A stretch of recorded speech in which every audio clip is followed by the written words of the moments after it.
ज्यादातर लोग सोचते हैं कि स्टार्टअप एक बुरे आइडिया की वजह से फेल होते हैं, लेकिन क्या ये सच है? सैम ऑल्टमैन की स्टार्टअप प्लेबुक में हम इसी बात की तह तक जाएंगे। चलिए देखते हैं कि एक कामयाब कंपनी बनाने के लिए सही टीम और सही एग्जीक्यूशन कितना कितना ज्यादा जरूरी है। तो वो कौन सी चीज़ है जो एक स्टार्टअप को सबसे पहले ख़त्म कर देती है? आम धारणा तो यही है कि खराब आइडिया ही स्टार्टअप की मौत की वजह बनता है। पर क्या वाकई ऐसा है? आइए पता करते हैं। दुनिया के सबसे कामयाब स्टार्टअप एक्सेलरेटर्स में से एक वाई कॉम्बिनेटर का डेटा कुछ और ही कहता है। उनके हिसाब से स्टार्टअप्स के शुरुआती दिनों में बंद होने की नंबर 1 वजह बुरा आइडिया नहीं, बल्कि फाउंडर्स के बीच के झगड़े हैं। जी हाँ, एक खराब टीम। और यहीं से शुरू होता है हमारी प्लेबुक का पहला और शायद सबसे जरूरी नियम, को फाउंडर चुनने में होने वाली गलती। ये वो गलती है जिससे बचना ही होगा। देखिए, एक को फाउंडर चुनना किसी भी फाउंडर का सबसे बड़ा, सबसे अहम फैसला होता है। वाई कॉम्बिनेटर के एक बैच का किस्सा सुनिए। 9 टीमों ने ऐसे लोगों को अपना को फाउंडर बनाया जिन्हें वह ठीक से जानते तक नहीं थे, और नतीजा, साल भर के अंदर वो सारी की सारी 9 टीमें बिखर गईं। तो ऑल्टमैन का फॉर्मूला बिल्कुल साफ है। सबसे अच्छा ऑप्शन, कोई ऐसा जिसे आप सालों से जानते हैं, जिस पर आंख बंद करके भरोसा कर सकते हैं। दूसरा ऑप्शन, अकेले ही शुरू कर लेना। और सबसे खराब, किसी अजनबी के साथ हाथ मिलाना। एक बात गांठ बांध लीजिए, एक बुरे को फाउंडर से तो अच्छा है कि कोई को फाउंडर हो ही ना। तो एक आइडियल को फाउंडर में क्या खूबियां होनी चाहिए? वाई कॉम्बिनेटर में इसके लिए एक बड़ी मजेदार मिसाल दी जाती है। वो कहते हैं मॉडल है जेम्स बॉन्ड। मतलब कोई ऐसा जो हर मुश्किल में शांत रहे, मजबूत रहे और कोई ना कोई जुगाड़ निकाल ही ले। कोई जो आपके विजन को ना सिर्फ समझे बल्कि उसे अपना बना ले। और हाँ, अगर उसके पास टेक्निकल बैकग्राउंड हो तो ये तो सोने पे सुहागा है। ठीक है, एक शानदार को फाउंडर तो मिल गया। अब अगला कदम, अपनी कोर टीम बनाना। लेकिन सवाल ये है कि आप अपने पहले कर्मचारियों को कैसे चुनते हैं? और यहाँ हायरिंग पर सैम ऑल्टमैन का पहला उसूल आपको चौंका सकता है। वो कहते हैं, कोशिश करो कि हायरिंग करनी ही ना पड़े। पता है क्यों? क्योंकि हर नया कर्मचारी कंपनी में जटिलता लाता है, खर्चे बढ़ाता है और फैसले लेने की रफ्तार को धीमा कर देता है।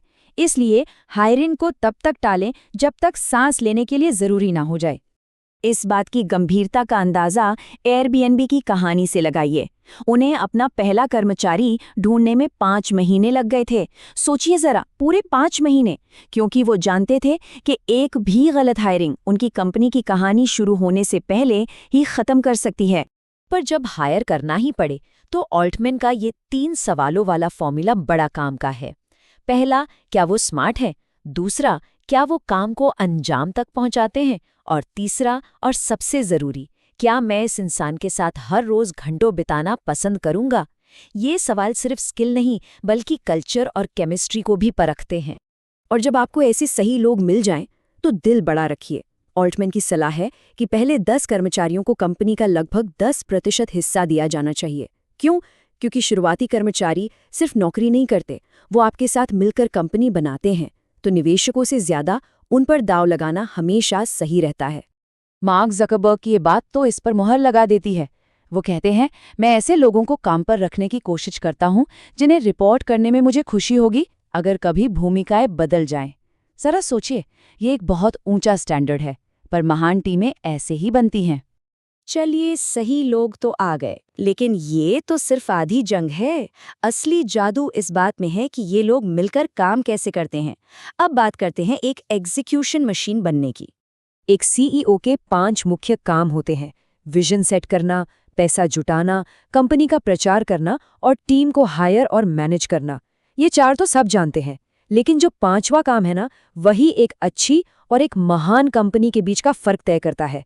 एग्जीक्यूशन का स्टैंडर्ड सेट करना। और ये काम सिर्फ और सिर्फ सीईओ ही कर सकता है।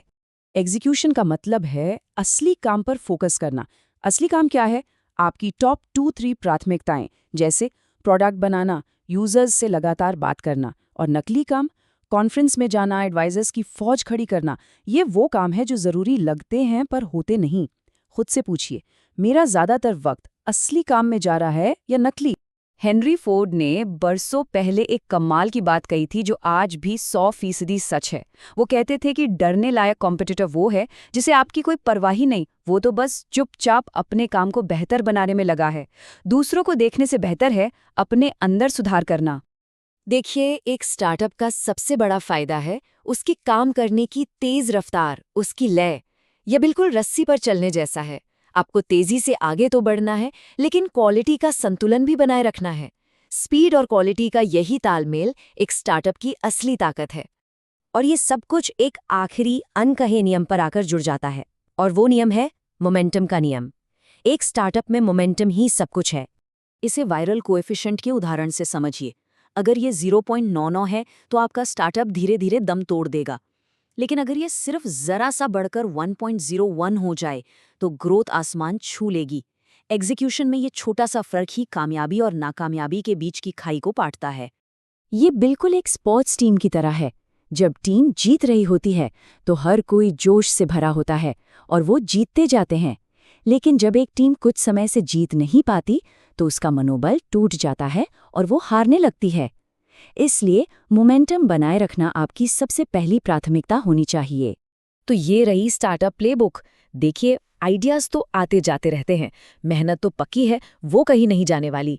असली सवाल तो सिर्फ एक है, क्या एग्जीक्यूट करने के लिए तैयार है? क्योंकि दिन के आखिर में सारी कहानी इसी एक शब्द पर आकर टिक जाती है।